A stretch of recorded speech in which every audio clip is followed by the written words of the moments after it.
안녕하세요. 한류의 신과 해외 반응을 소개하는 한류클래스TV입니다.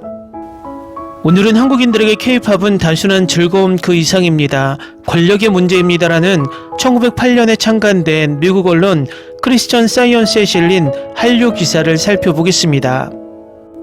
이 언론의 기사는 대부분 국제 정치 외교를 다루고 있는데 한류에 관한 기사를 올린다는 것이 흥미롭습니다. 기사가 길어서 바로 살펴보겠습니다. 서울에는 전세계 팀들이 민첩성, 힘, 스타일을 보여주는 최초의 대결을 보기 위해 관중들이 모입니다. 이건 하계올림픽이 아니고 댄스 대결입니다. 2025년 서울 플라자에서 열린 서울 헌터스 페스티벌에서는 미국, 불가리아, 인도네시아 등 여러 나라의 아티스트들이 모여 히트 애니메이션 영화 K-팝 데몬 헌터스를 기념했습니다.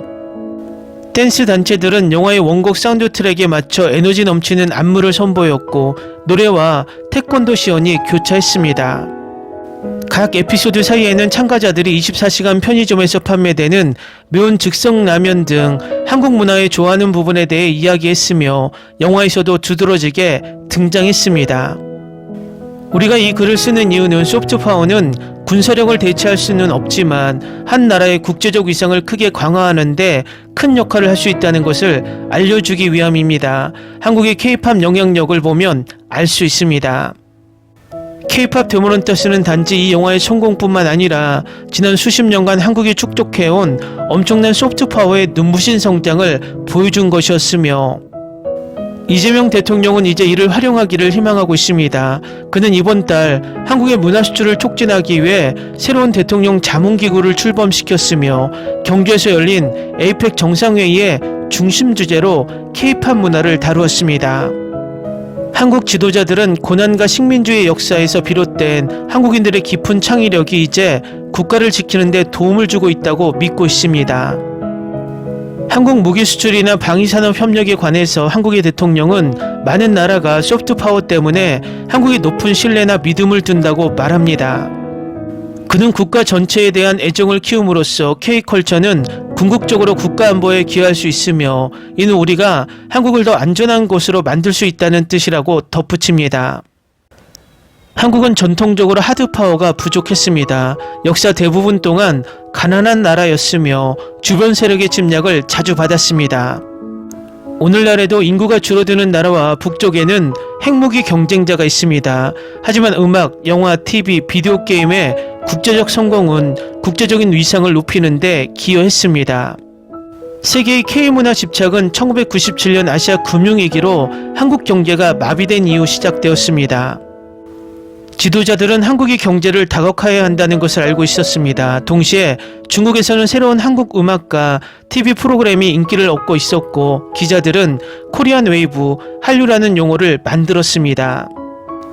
그래서 1998년 대한민국 대통령은 한류 산업 지원 발전 계획을 발표했는데 이는 일종의 소프트파워 전략으로 특히 해외에서 예술과 문화가 번성할 수 있는 토대를 마련했고 효과가 있었습니다. 한류는 먼저 아시아를 휩쓴 후 중동과 유럽 일부 지역에 도달해 한국 경제와 세계적 명성을 재정비하는 데 기여했습니다. 2012년에는 가수 싸이의 바이럴 뮤직비디오 강남스타일로 미국에 진출했습니다. 이 풍자곡은 몇 주간 인터넷을 장악하며 빅터디, 차와라몬, 파체코, 파루도에 져서 한국, 남북의 새로운 역사에서 외향적이고 쿨한 한국이 세계 무대에 등장했다는 상징을 의미했습니다. 한국인들은 기뻐했습니다. 그들의 나라는 이제 전 세계 사람들에게 기쁨과 웃음을 선사하는 것으로 알려졌습니다. 하지만 한류는 이제 막 시작에 불과했습니다. 그 이후 몇 년간 K-팝 아이돌 그룹 BTS와 블랙핑크는 전 세계 주요 음악 페스티벌의 헤드라이너를 장식하고 스트리밍 기록을 경신했습니다. 봉준호 감독의 기생충은 아카데미 작품상을 수상한 최초의 비영어권 영화가 되었습니다. 팬데믹 봉쇄 기간 동안 낭만적인 남북 대서사시 사랑의 불시착은 시청률 기록을 세웠고 넷플릭스를 통해 미국인들에게 16시간 동안 자막을 읽는 것이 숙제가 아니라는 것을 설득했습니다. 이 작품은 미국의 채널에서는 볼 수 없는 깊이와 복잡한 감성이 엇갈린 사랑 이야기에 접근하는 데 핵심적이었습니다. 그 이후로 암울한 오징어 게임부터 매력적인 이상한 변호사 우영우에 이르기까지 인기 K-드라마들이 수천만 명에게 한국 문화를 소개했습니다. 한국외교대학원 민정훈 교수는 서울은 개방성, 포용성, 연대 같은 협력 원칙을 바탕으로 소프트파워를 육성하고자 한다고 말합니다. 한국에게 소프트파워, 즉 한류, 협력의 보편적 가치는 매우 강력하고 공격적인 세계 강대국에 맞서 다른 중견국가들을 동원하는 데 매우 중요하다고 덧붙입니다. 이제 가상의 걸그룹 헌트릭스의 멤버들이 음모를 꾸미는 악마 보이밴드로부터 팬들의 영혼을 구하기 위해 싸우는 이야기를 다룬 K-팝 데몬헌터스가 많은 찬사를 받고 있습니다. 6월 개봉 이후 이 액션 뮤지컬은 넷플릭스에서 가장 많이 시청된 작품으로 오징어 게임을 제쳤고 최고곡인 골드는 MTV의 지난 여름 노래 후보에 올랐습니다. 최근 자신의 탤런트 에이전시인 KHS 에이전시를 설립한 전 연예인 변호성은 한국 엔터 산업이 전 세계적으로 공명하는 것은 정부 지원이 아니라 회복력에서 태어난 창의성이라고 지적합니다. 지리적으로 한국은 중국과 일본 같은 강대국들에 둘러싸여 있습니다. 그리고 우리는 역사 내내 여러 차례 침략을 겪었다라고 그는 말합니다. 일부 한국인들은 이러한 식민지의 역사가 한문화를 만들어냈다고 주장합니다. 한문화는 일종의 국가적 갈망과 슬픔 속에서 느끼는 희망의 감정으로 묘사됩니다. 한국에는 많은 기쁨이 있고 그 기쁨이 억압받으면 슬픔, 불안, 좌절이 뒤섞인 한으로 변한다고 KHS 에이전시 창립자는 말합니다. 그리고 이 깊은 감정은 창의성으로 이어졌습니다. 한국인의 DNA에 새겨져 있습니다.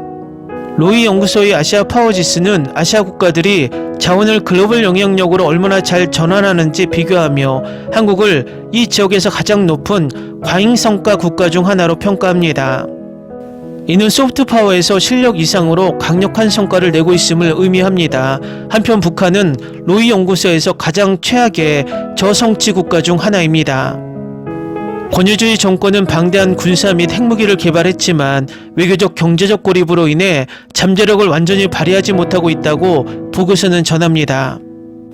한국은 여전히 젊은 남성들에게 2년간의 의무 복무를 부과하고 있으며 아무도 소프트 파워를 강력한 국방을 대체한다고 생각하지 않습니다.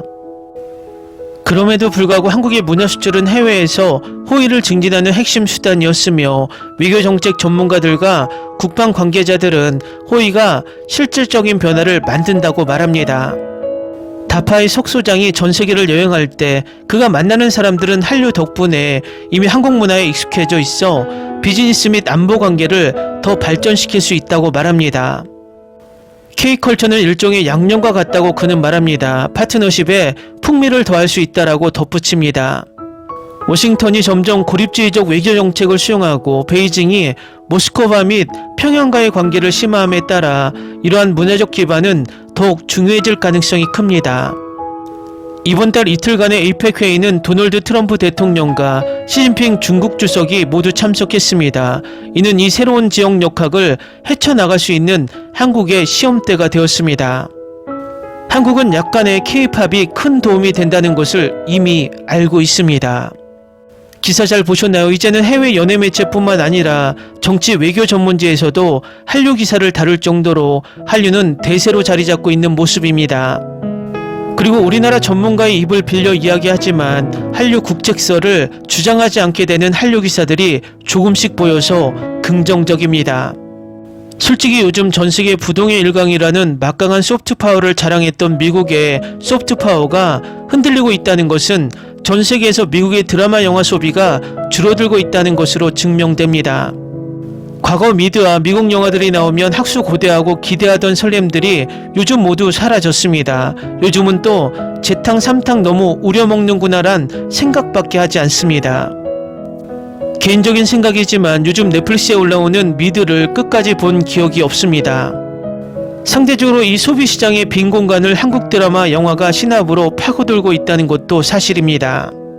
미국 연예계에서는 이 부분을 심각하게 생각하고 넷플릭스의 경우 K드라마가 순위 상위권에 드는 것을 견제하기 위해 순위 집계 방식을 바꾸고 지역별 차별 방영을 하고 있습니다.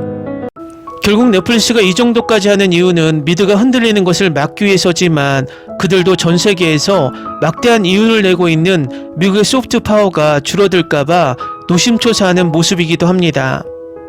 지금 트럼프가 아메리칸 퍼스트를 전면에 내세워 우방국들에게 삥을 뜯는 것과 비슷한 현상이 미국이 장악하고 있는 글로벌 OTT에서도 그대로 재현되고 있다는 것입니다.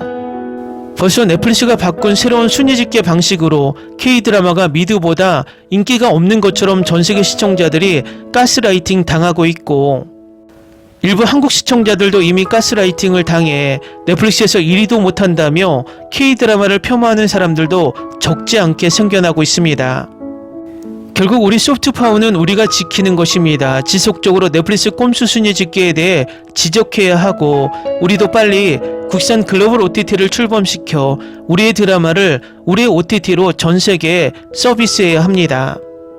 어쨌든 한류는 지금 전 세계에서 가장 강한 소프트파워임을 부인할 수 없고 앞으로 이 한류를 더 키우는 것이 우리나라 성장에 막대한 이득을 준다는 것입니다.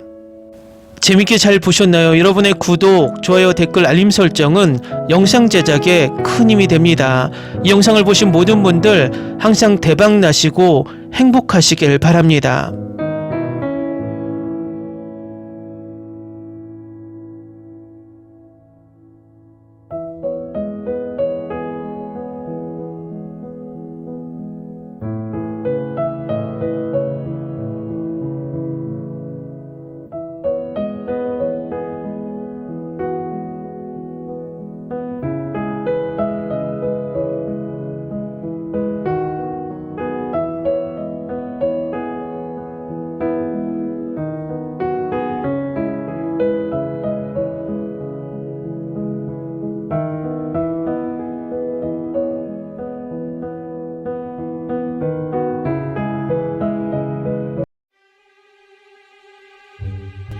Ni se te ocurra.